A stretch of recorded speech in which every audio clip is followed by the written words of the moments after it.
Welcome to the Ortho Joe Show, a joint production of the Journal of Bone and Joint Surgery and Ortho Evidence. In our world, orthopedic research is king, and current topics from our respective publications are analyzed weekly.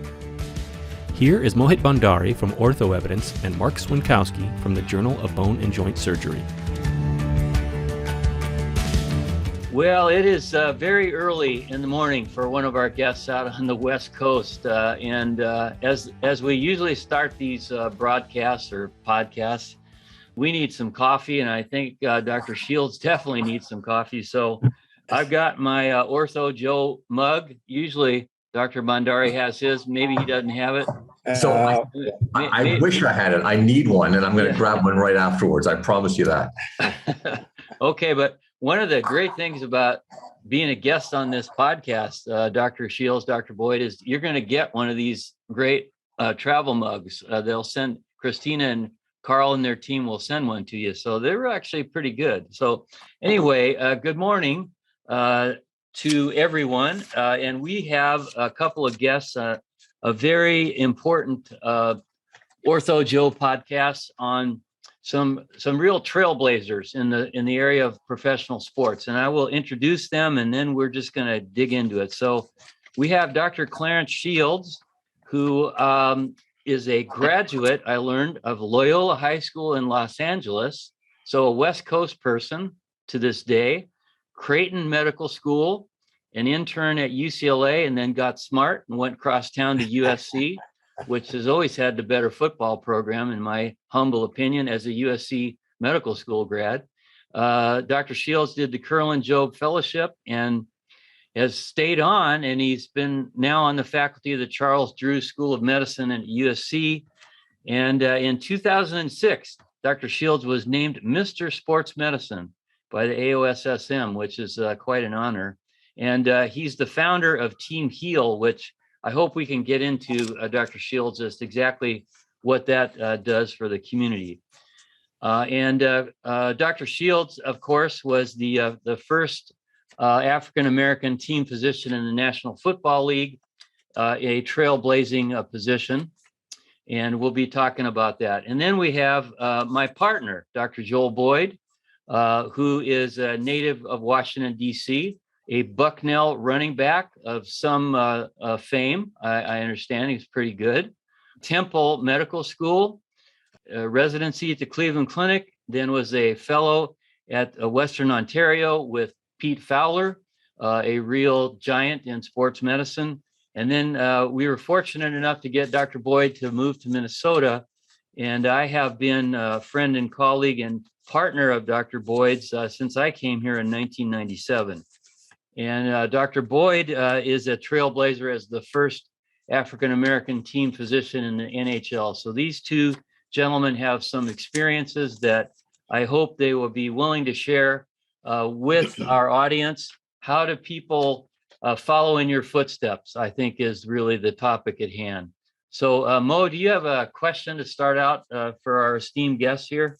Sure. And first of all, welcome both to you. And certainly, when I think about what you've done, primarily, I guess I have a question for both of you, Dr. Shields, Dr. Boyd. Maybe you can reflect on this separately. And I suspect your answers may be similar, but they may have different nuances. Do you think things have dramatically changed with respect to diversity in the roles that we all play within orthopedic surgery? And maybe you could reflect a little bit about how it is that you came to have the roles you did when you did, and has that made it easier for those who look to follow in your footsteps do so? Clarence, I'll let you go first. Okay, well, I think things have changed a little bit, but sometimes when you reflect on it, there really are not as many people following in my footsteps as I would have thought would have happened since I started. There are less orthopedic residents in training on the West Coast than there were when I was a resident, which is not a good thing.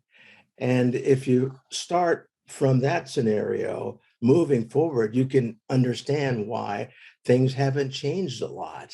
We have a lot of things that have changed outside of orthopedics, but it's still very, very difficult for people to get into the shoes that I was lucky enough to have on my feet. I think for my career, it had to happen with my two partners, Frank Jobe and Bob Curlin. They taught me everything I know, and I was really fortunate in the sense that they were way ahead of their times with thinking about what should happen in orthopedics in terms of diversity. And it was quite interesting in the sense that when I started with the group, we had 3 teams to take care of. I was the third person, and Dr. Curlin had severe arthritis and was never able to do surgery. So I automatically became the surgeon for the team. I also had 2 really great mentors, because coming out of residency, you don't really know how to take care of professional teams. So I always had a coach right with me at all times. And in the beginning, Dr. Jobe would sort of coach me through, how do you make a decision for this player's career? And that's always stuck with me about, we're doing things for their future, not for next week. And if you use that as your sort of the benchmark, most often you're going to make the right decisions. Sometimes it doesn't work with management. And I know Joel's had to deal with the same thing too. Mm-hmm. So I think, a lot of things in my career have been about timing. And I happened to be at the right place at the right time. But I was hoping I could have opened the door for more people, but it hasn't really come to fruition.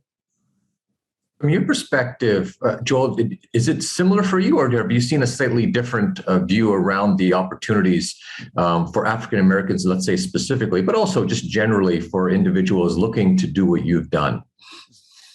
I think my experience has been somewhat similar. I mean, I think that we all have mentors or people who help us along the way. And certainly for me, those mentors were people like Dr. John Bergfeld at the Cleveland Clinic, certainly Dr. Fowler, and my senior partner, now retired, Dr. David Fisher, who was the team physician with the Vikings for 26 years.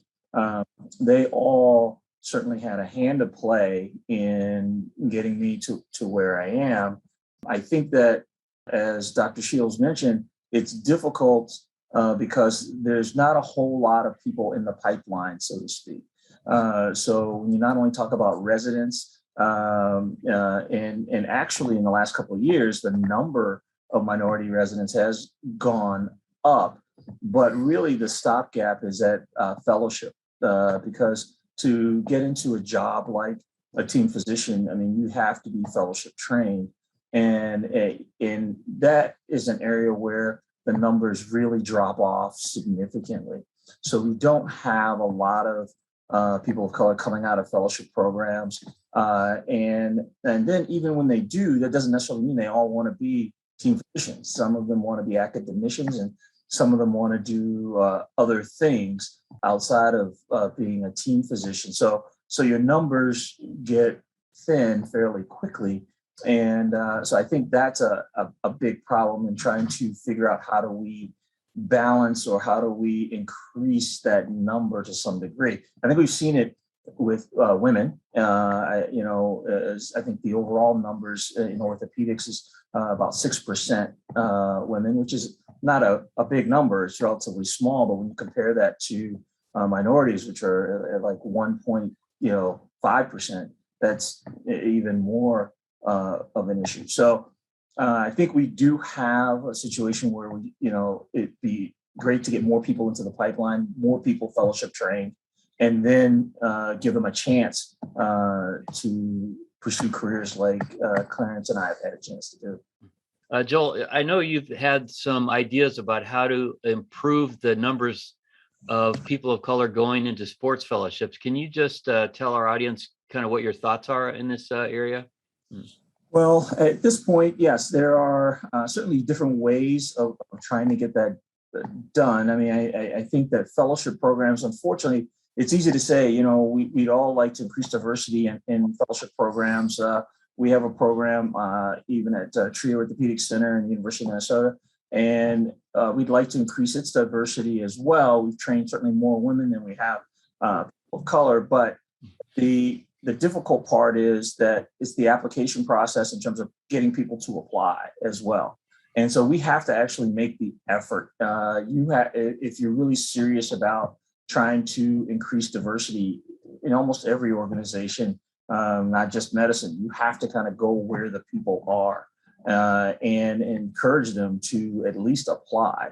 And then when they do apply, you also then have to look at your process to see if it's balanced and as unbiased as possible, but try and recreate certainly what the norms are in the population, for example, to try and increase diversity throughout.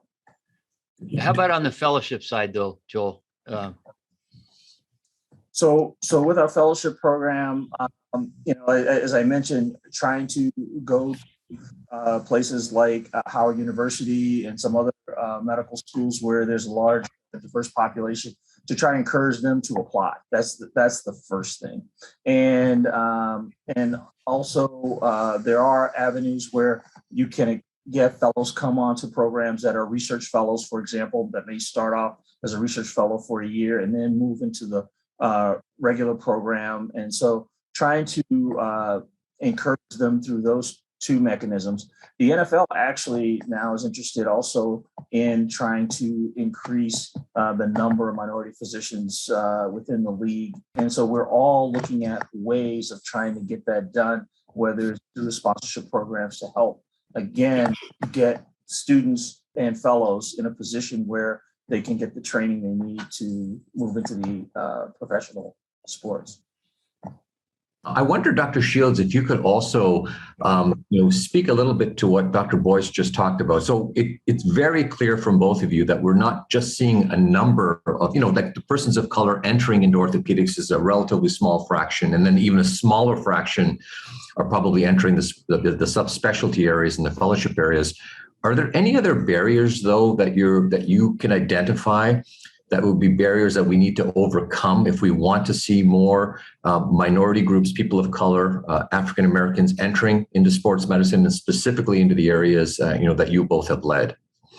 Well, I think Joel has a very good approach to thinking about how to handle the problem. You need to recruit people. So I think it's upon the program directors to be more, I would say, proactive in recruiting. Because if you automatically don't go to the place where you're going to get the biggest bang for your buck, it's never going to happen. Because people, I've mentored a couple of residents who were looking at programs and just orthopedic residencies, and they would do a site visit virtually now, which we have to do, but you get the feeling from these two individuals that some of the places they went to really were just doing a very cursory look at them, never really had a feeling they were wanted to apply. So I think that it's really on the program directors of the fellowships to look at how do we recruit people rather than, well, they never applied. You've got to be proactive. Yeah, and I can also, like, just on a personal anecdote, and I wonder if this resonates at all with you or some of the members you've interacted with, is sometimes in our situation as a person of color, in my own situation, when I take on a role, I do have to now, in the climate we're in, take a little bit of a thought to say, do they want me because of me, or do they want me because they're looking for some sort of broader diversity optics? And I wonder if that also in and of itself has become a bit of a challenge for some of us who are, wondering about merit over other, important issues. Not saying that, equity isn't an important issue. It's a very important issue. But from our perspective, it's hard not to sometimes think that we are part of a larger plan that is less to do about us and more to do about a larger, optic. I wonder if you have had any of that feedback. Yes, I have. For the two individuals that I had mentored, they are now first-year residents, or second year really now, but they experienced that. It was part of a bigger picture. It really wasn't about them, and they never really felt like they really want me here. And then if you talk to the other residents, there's nobody that looks like you. So automatically a yellow light goes off. Do I really want to be the first one in this program when everybody I've met doesn't look like me? And if you go to another place where there are faculty that look like you, it sort of drops the alarm systems, I guess would be the right way to say it, because you'll say, well, look, at least if I have difficulty, there's somebody I can go to. Here, I'm the Lone Ranger. And if things don't go well, maybe I made the wrong choice. And so people are really thinking more about, am I really wanted, or is it a situation where they need a certain number of people that look like me? And so you're absolutely right about that. And that was 2 years ago. So I don't believe it's changed very much.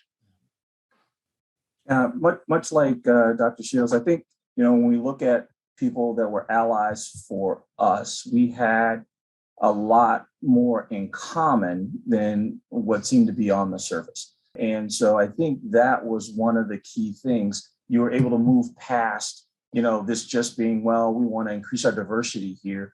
When I went to the Cleveland Clinic, for example, John Berkfeld, who I consider almost like a parent, took an interest, but most people didn't know was that John Berkfeld was also a graduate of Bucknell University.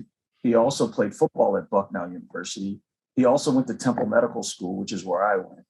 And so we had a lot of commonality beyond anything else. And so, for him, it was sort of bringing on someone, which in most programs you do, right? You hire people that are like you. And then it's people that you can train. So, and when they're not like you and they're different, then it makes it a little bit harder. So, but we had so much commonality among that and some other things that I think it just made it easier for him to obviously be an ally, but, and not actually see it as sort of, well, we want to also increase our diversity at the same time.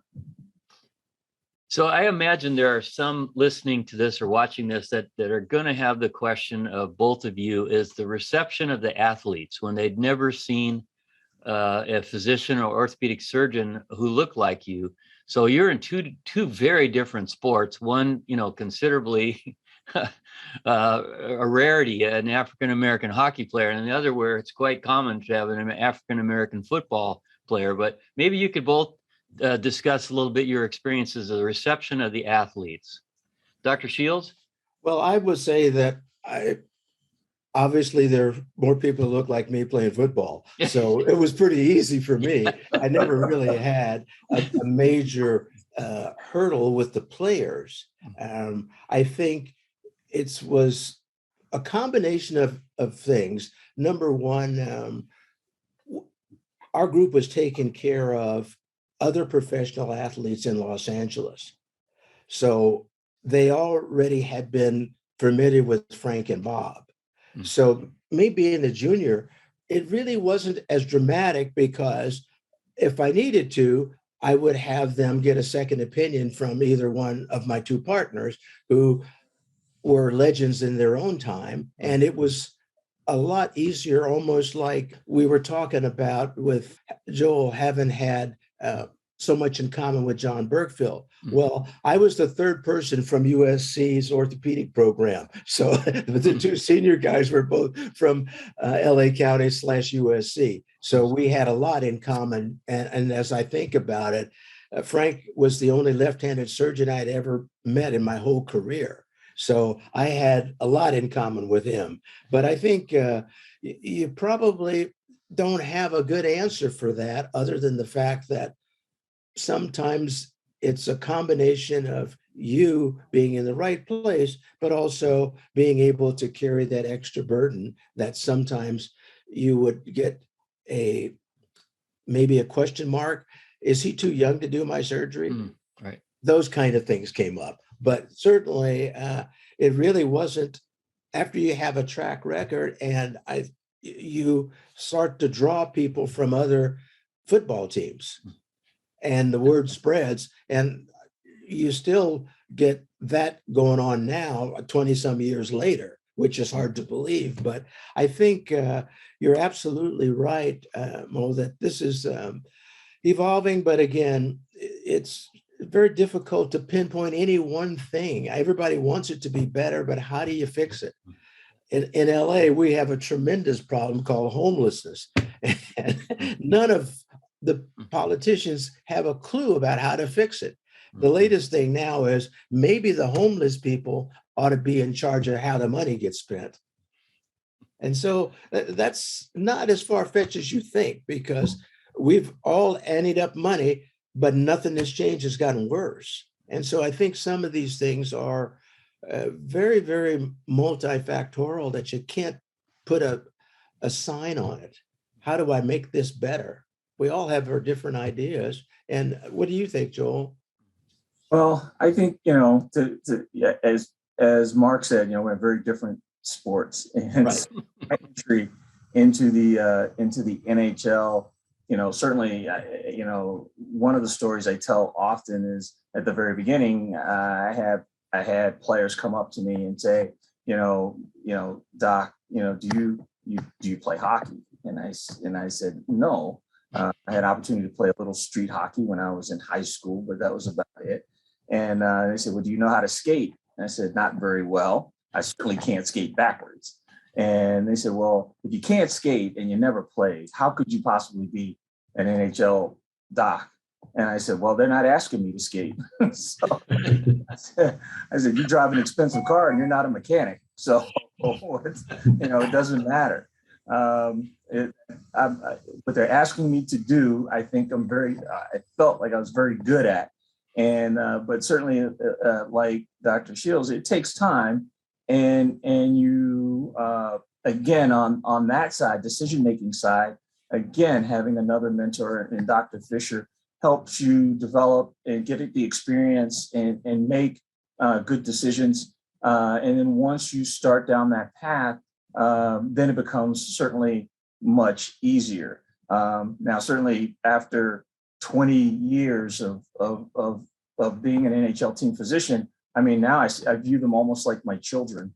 I mean, they're essentially kids in the same age as some of my adult children. So it becomes even easier to express yourself, as well as to help them make good decisions about what they have to do with their injuries. Hey, Dr. Shields, could you just tell the audience about this Team Heal thing that you started? Sure. Well, it's kind of linked to the Rams in the sense the Rams left Los Angeles and moved to St. Louis. So then I had weekends again. So a lot of my contemporaries here in Los Angeles ended up being athletic coaches, and in particular football.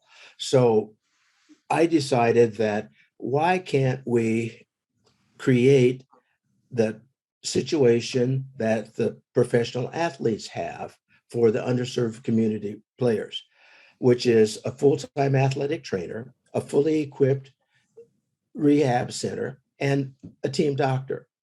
So I started with one school, and living in Los Angeles, I had a few friends who were in entertainment business, and they put on events, jazz concerts for us.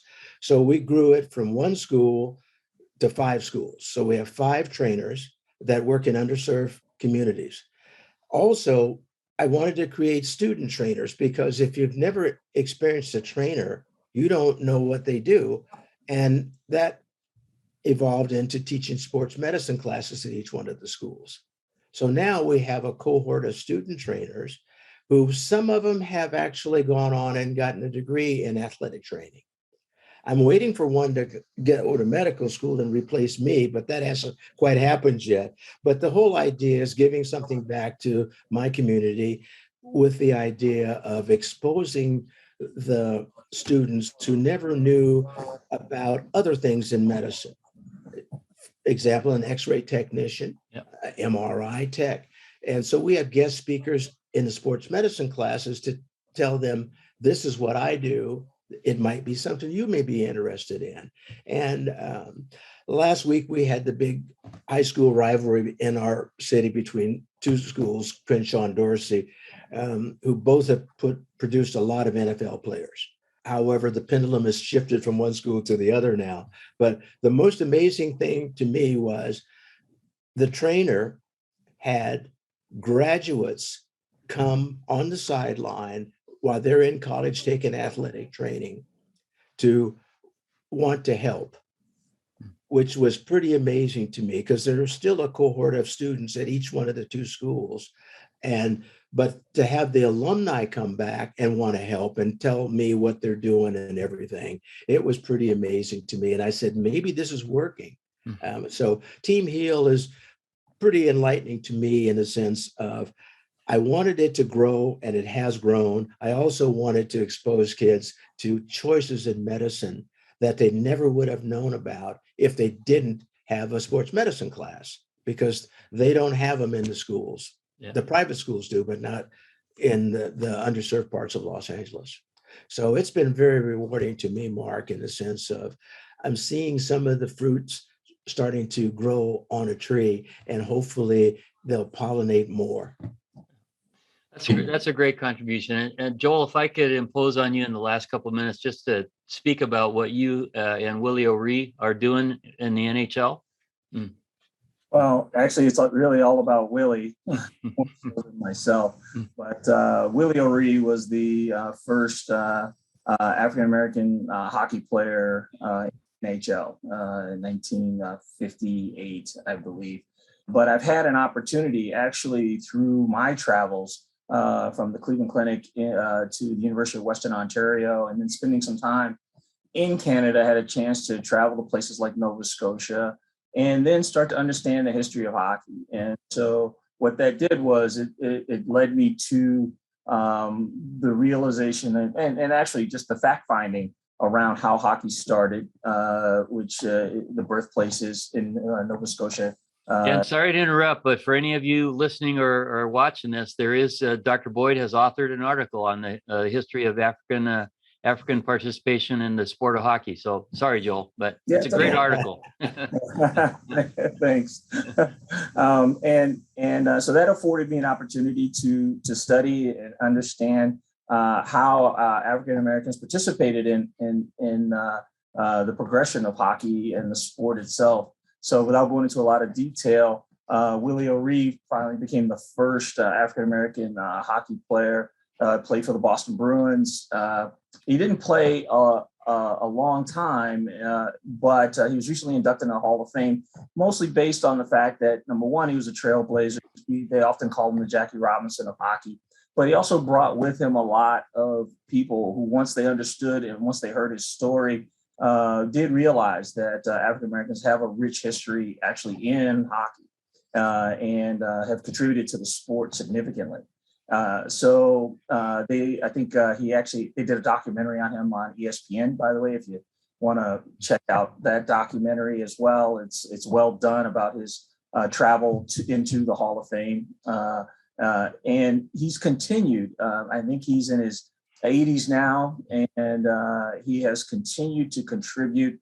We had the Willie O'Ree program of the NHL, which is Hockey is for Everyone program, and he travels around the country mentoring youth hockey players all over the country, and his energy is just unbelievable. He's continued to be sort of the mentor and the stalwart about getting involved in increasing the diversity of hockey. Yeah, I mean, I am just struck, Mark.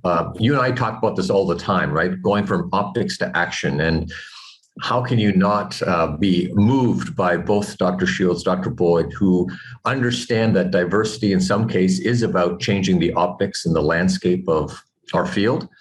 But ultimately, nothing really changes without action and really feeling and letting other members of our diverse communities feel included. And I think both of your initiatives are just, exact examples of how we have a rich history, but more importantly, that history continues to be our modern day future. And if we can work in that way and continue to have leadership such as yours, we're in a good place.